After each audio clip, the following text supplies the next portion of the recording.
única,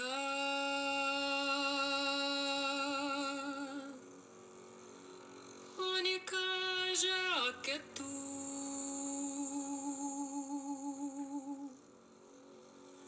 Bade,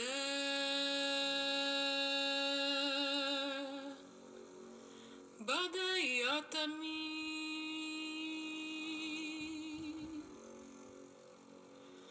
única.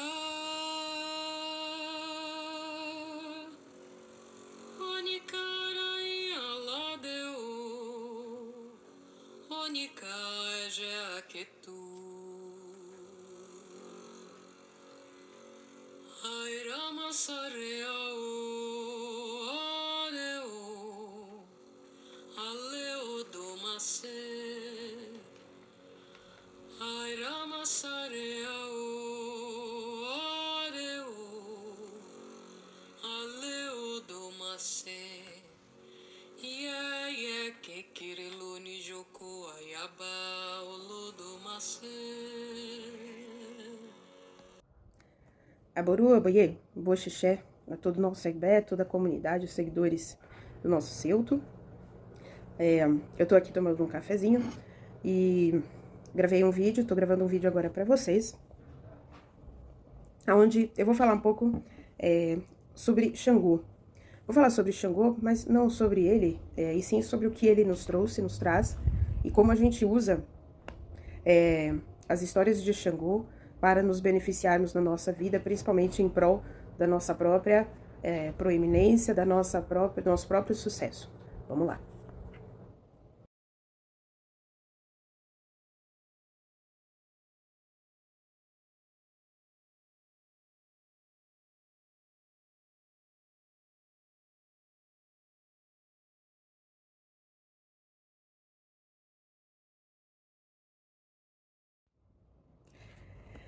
Pois é, pessoal, aqui no Brasil, na diáspora, a gente enxerga Xangô como o orixá da justiça, né? Foi dessa forma que ele chegou aqui. Eu já falei em outros vídeos, Xangô não é exatamente o orixá da justiça. Justiça é um tema das histórias de Xangô, de uma das histórias de Xangô, talvez a que tenha ficado mais famosa no Brasil, mas justiça também é tema das principais histórias e vivências de Ogum. Então eu sempre digo que Ogum também é um orixá de justiça. No entanto, o que todo o contexto e todas as histórias de Xangô trazem pra gente? Na verdade, as histórias dele falam sobre equilíbrio. Esse equilíbrio, ele é expressado nos símbolos de Xangô, né? Então, quando a gente monta um Oxê para Xangô, quando você vai comprar um Oxê, o que é o Oxê? O Oxê é o machado, aquele machado de Xangô. Podem reparar que ele nunca é um machado com um lado só, né? Aquela ferramenta que tem um lado só também pode ser chamada de machado aqui no Brasil. Mas o Oxê de Xangô, ele é um machado com dois lados. E esses lados normalmente são simétricos, né? Essa simetria, ela não fala de justiça, não existe nenhuma relação direta com a balança da justiça, tá? Como algumas pessoas falam. Então, dentro dos estudos que eu fiz, e dentro do meu entendimento, e o que eu quero passar para vocês, que são da minha casa, a gente deve olhar o machado de Xangô como aquilo que traz o equilíbrio. Ou seja, ele fala que os dois lados das coisas são iguais, e nenhum dos extremos foi favorável a Xangô durante a sua vida. Então, esse é o significado do Oxê, que é o machado, o Oxê de Xangô, o machado dele. Xangô, durante as suas histórias, sempre fala muito sobre os extremos, né? Xangô aparece muito nos Odus, inclusive, né, nas caídas de Búzios, que estão nos extremos. Ele aparece, por exemplo, em Ocanrão Medi, que é o primeiro, dentro da sequência, não da ordem de chegada no mundo, mas dentro da sequência do Erin de Logum. E ele aparece no 12º, que é em Edila Sheborá, por exemplo, que é o último Odu interpretável, o 12º Odu interpretável da sequência Erin de Logum, né, dos 16 Odus do jogo de Búzios.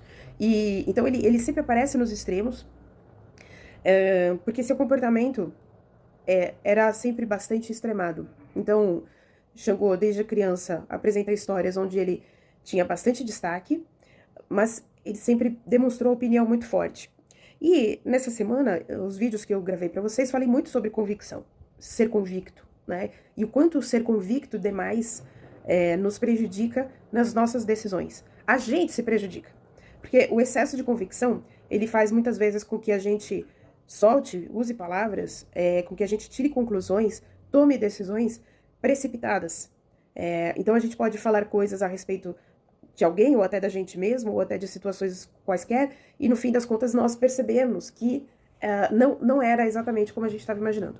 A gente acaba percebendo que a coisa era um pouco diferente, ou que se a gente não fosse tão convicto, tão tomador de uma opinião tão extremada, ou é isso ou não é nada, ou é do meu jeito ou não é de jeito nenhum, essa pessoa é assim e pronto, enfim, todo esse tipo de fala é uma fala muito forte, é uma fala muito poderosa saída da nossa boca, e Xangô falava dessa forma.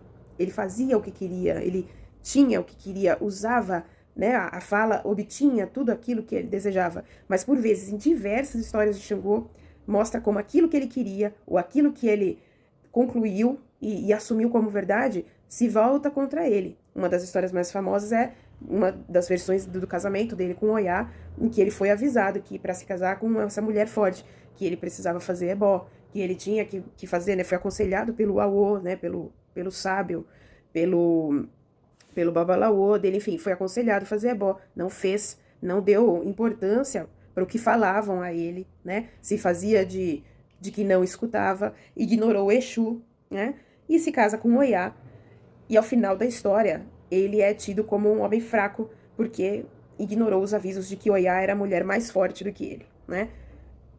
Gente, isso é uma história, tá? Isso é uma história. Não vamos assumir o arquétipo de orixá, de que o Oyá é mais forte que Xangô, pelo amor de Deus. Tô contando uma história, tá certo?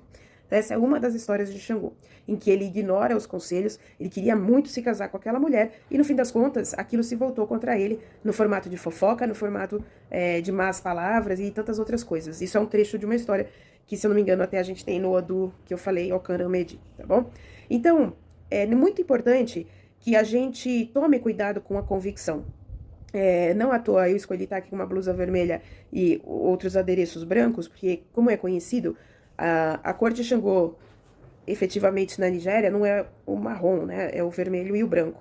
E isso também tem um significado. Eu já falei isso pra vocês também, todos os orixás que a gente usa cores muito fortes pra eles, pra enfeitá-los, né? Pra homenageá-los, eles sempre, existe uma quebra junto do branco. O branco sempre aparece. Então, em Oxum a gente tem o bronze, né, e o amarelo forte, o amarelo forte, o bronze marcado por uma versão de Oxum que usa branco. Então, pode-se usar branco também para Oxum. Em Oyá você também tem uma versão que vai usar branco. Então, em vários orixás, né, em Obaluayê, em algum ponto também se usa o branco.